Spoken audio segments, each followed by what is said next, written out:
Okay okay. Meditation అంటే మన self ఏదైతే మనం దేన్నైతే మనం పొందాలని అనుకుంటామో, ఏదైతే మనం దాన్ని చేరాలనుకుంటామో అదంతా కూడా మన ఇన్నర్లో ఇంక్లూడ్ అయ్యి ఉంది. అది అందరి ఒక జన్మ హక్కు కూడా.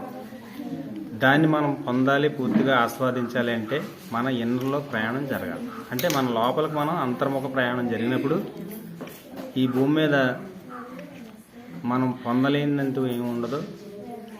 మనం ఇంకా తెలుసుకోవాల్సింది కూడా ఏముండదు. అంత గొప్ప సబ్జెక్టు అంతర్లీనంగా దాగి ఉంది. కాబట్టి ఇది ప్రతి ఒక్కళ్ళం కూడా మరి దాన్ని ఆస్వాదించాలి, దాన్ని అనుభవించాలి. దాన్ని అనుభవంలో తెచ్చుకోవాలంటే ఒకే ఒక బ్రహ్మాస్త్రం.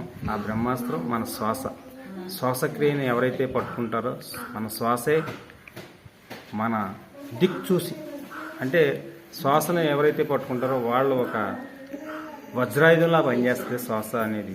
శ్వాస విద్య అది మహాత్ములు అందరూ చెప్పిన విద్యని ఈరోజు అతి సులువుగా మనకి బ్రహ్మర్షి పితామహపత్రి గారు అందించారు. చాలా సింపుల్ వే. దీనికి ఎలాంటి టైం లేదు, సమయం లేదు, ప్రాంతం లేదు, ఎలాంటి ఆచరణ లేదు. మరి చాలా అతి సామాన్యుడు కూడా దీన్ని ఆస్వాదించేలాగా, అనుభవించేలాగా చాలా సులువైన మార్గాన్ని అందించారు. ఆ శ్వాసను చేరుకున్నప్పుడు మనం దేన్నైనా సాధించగలుగుతాం. ఇది స్వానుభవంతో చెప్తున్నా అద్భుతం.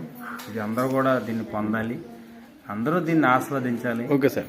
నిజంగా ఉన్న స్థితి నుంచి ఉన్నతమైన స్థితికి ఎదగాలి అంటే అది మన ఒక ఆలోచన విధానం.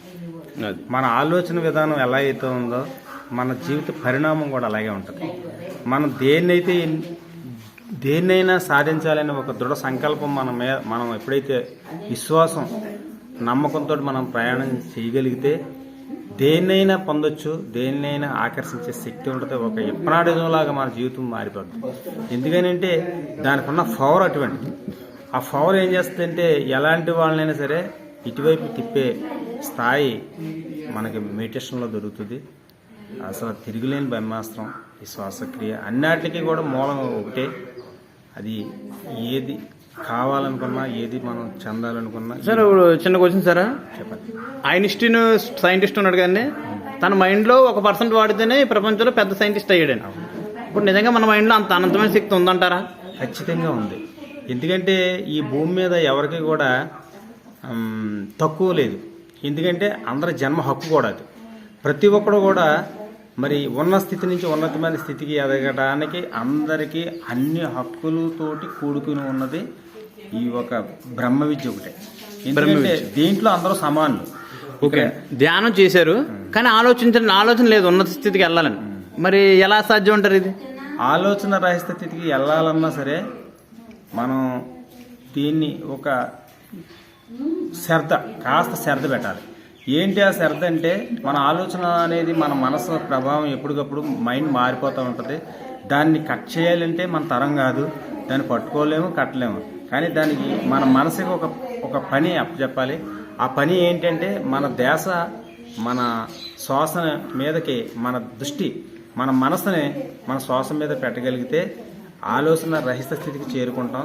ఆ స్థితిని పొందినప్పుడు ఏదైతే మనం అప్పటి వరకు చూడని ఆ బ్రహ్మస్థితిని, ఆ బ్రహ్మానందాన్ని ఒక్క క్షణంలో పొందొచ్చు.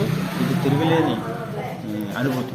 ఫైనల్గా ఇంకో మాట సార్, మీరు సాధించిన విజయాలు ఏంటి ఆకర్షణ సిద్ధాంతం ద్వారా ధ్యానంలోకి వచ్చిన తర్వాత? నేను ధ్యానంలోకి వచ్చిన తర్వాత అయితే నేను పొందినంత ఆనందం నిజంగా ఈ భూమి మీద ఎవరో పొందలేరేమో అంత అనుభూతి నేను పొందాను. ఎందుకంటే అంత అద్భుతం. నేను A to Z ఒకటి కాదు, ఆర్థిక పరిస్థితుల్లోనే కాదు, మరి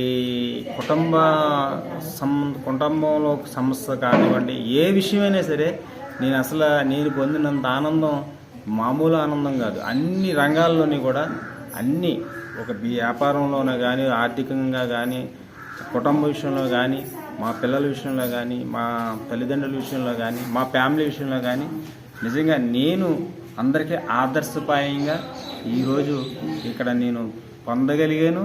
దాని అందరూ అనుభూతి ఈరోజు చెప్పుకుంటారు కూడా. Okay sir. ఇప్పుడు కొత్తగా ఏదైనా కష్టాల్లో కానీ, ఏదైనా సమస్యలతో కానీ, ఏదైనా ధ్యానం సరిగ్గా కుదరక కానీ, కొత్తగా వచ్చే వాళ్ళకి మీ యొక్క ఐడియా ఏంటి? అలా ఏ విధంగా మనసుని హ్యాండిల్ చేయాలి, ఏ విధంగా ఆలోచనను ఉన్నతంగా పెట్టుకుని పెద్ద స్టేజ్కి వెళ్ళగలగాలి? మనం ఎప్పుడు కూడా ఉన్నతమైన ఆలోచన, పెద్ద ఆలోచనలు ఆలోచించాలి. ఎప్పుడు కూడా తక్కువ ఎప్పుడు కూడా పెట్టుకోకూడదు. మిడిల్గా ఎప్పుడు ఆలోచించకూడదండి. ఎప్పుడు కూడా కొడితే కుంభస్థలాన్ని కొట్టాలన్నట్టుగా ఎప్పుడు కూడా మన ఆలోచన ఎలాగ ఉండాలంటే